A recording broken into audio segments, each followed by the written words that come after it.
Assalamu alaikum, everyone.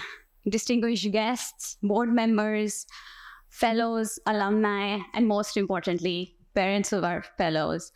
Welcome. On behalf of the Teach for Pakistan alumni community, it gives me great pleasure to welcome you to the 2023 Institute closing ceremony.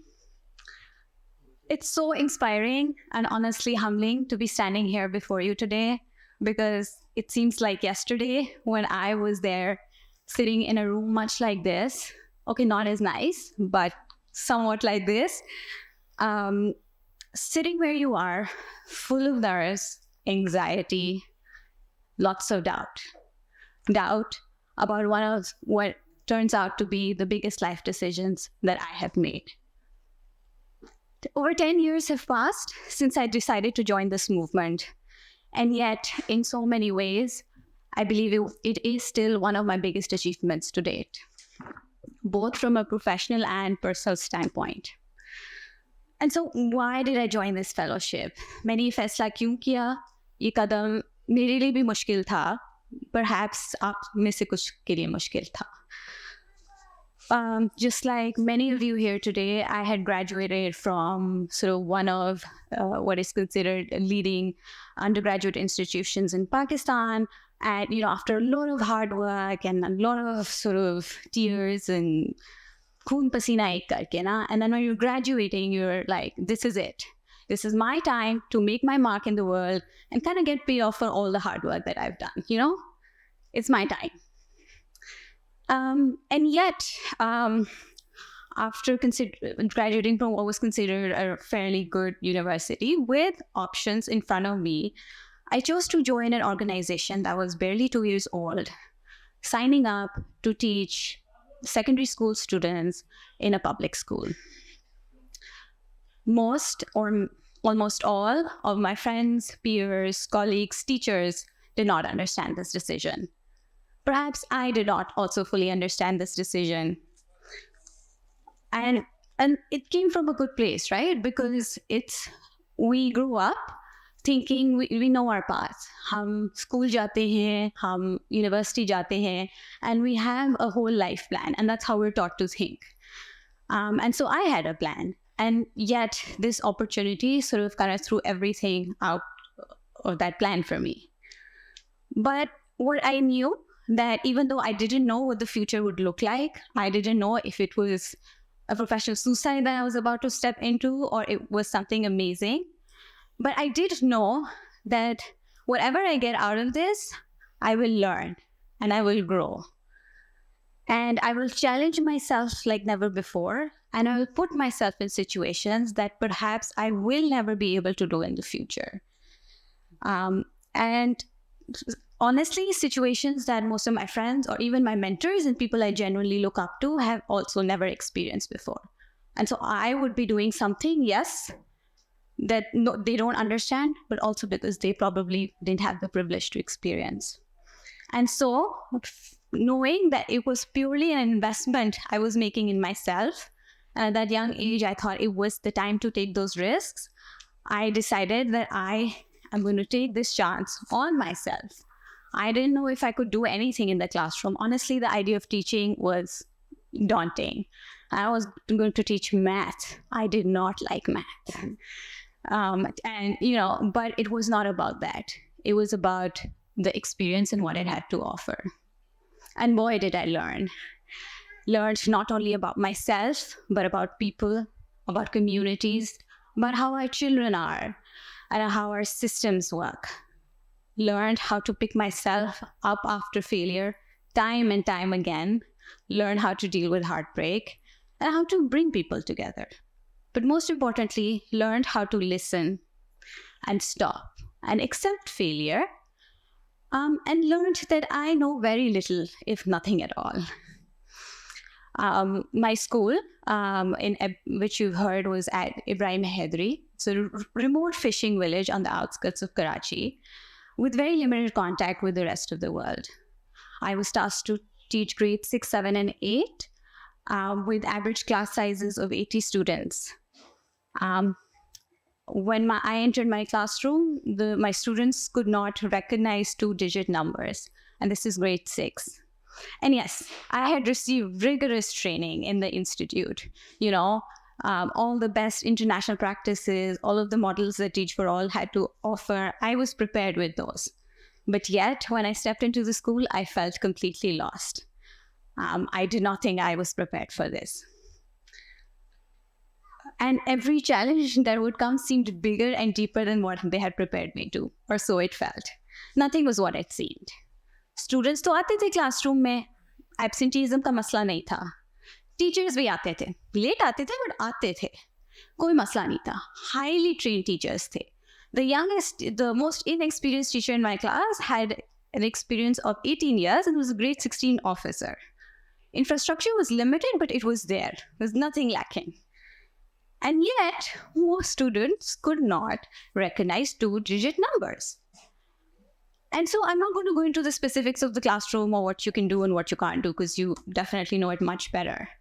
But my biggest takeaway from these 2 years and experience and how I failed and eventually learned that the key for me was to start listening and paying attention.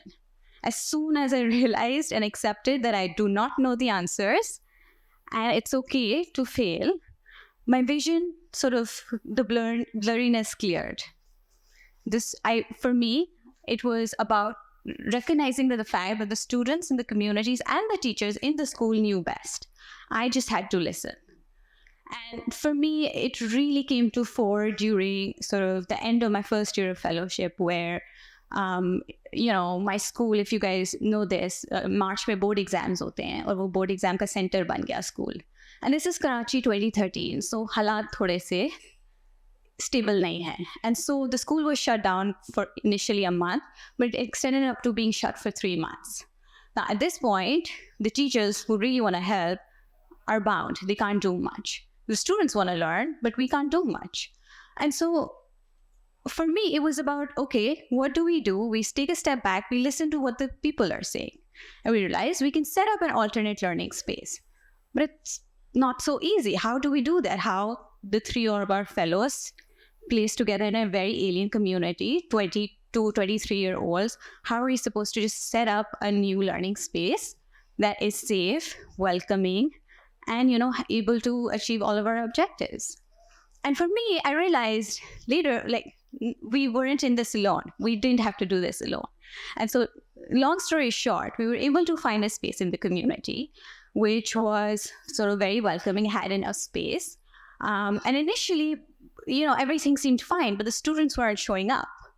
And then we realized what is happening. And then over time, we figured out that it's because it's in a location that's considered unsafe for young girls. And, there's certain strategies that need to be put in place for them to be able to come. And yet again, we seemed like, okay, we solved the education problem. How do we solve this problem? I cannot control the security or put my students in that type of a threat. But lucky for me, I didn't have to come up with a solution. Because the first day or the second day we started teaching, I was teaching in my classroom, and all I can see is there's a group of people, parents, various community members, brothers, sisters, just lined up in the street, sitting in the sun. This happens one day, this happens the second day. The third day, my co-fellows and I go out and we're like, why are you guys sitting out in the sun? They're like, well, we want to make sure someone is here to guard the place so that you guys can run your school. And that moment, and for 3 months, we had community members, parents, whoever could afford the time, organize themselves, put in shifts, be the chowkidars for our school and better, and help us execute the plan that we thought we came up with.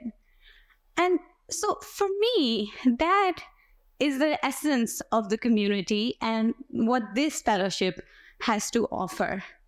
The partnerships that we create both within and outside the school, amongst the fellows, with the alumni, and with the larger education system is the essence of Teach for Pakistan. And so, for me, this is amazing because you all are already ahead of the curve.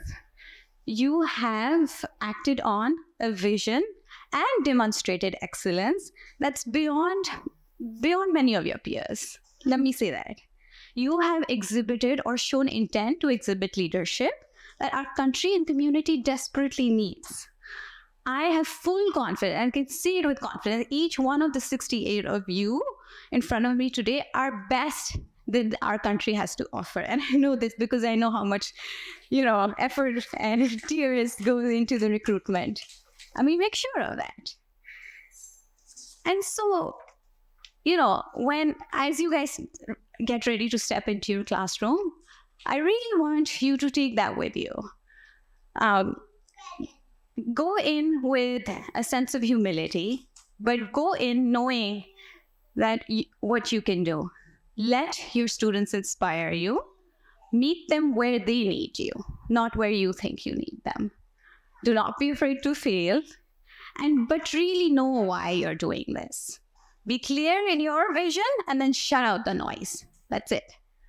And then rely on others, rely on yourself, rely on your students, rely on your community, rely on the Teach for Pakistan community, the alumni community. We're all here for you. And to the parents of our fellows, I think I say the fellows are the best our country has to offer, but I think your vision and your leadership and the support that you provide to your children in being able to do this is something that very few people have. And I congratulate you for what you and your children are about to embark on. They are able to do this because of the values that you have raised them with, and you will continue to be with them. They are the best of the best, and I really hope, and I know you see that. And the fears that we have, because it's our job as a parent to worry, I hope you know that this entire community, the community in the school and the Teach for All community is with your children. To the partners, thank you for supporting Teach for Pakistan. It's always been a crazy experiment, and it continues to be, and that it's only made possible because of your support. To the staff, congratulations for pulling this off. It's never easy. आपका भी दिल बहुत टूटता है, but it's the fellows that make it all worth it, and so we're also grateful for you. And again, I'm sorry I've taken so much of your time, but to the fellows, congratulations. I'm so excited to see what you do next. All the best.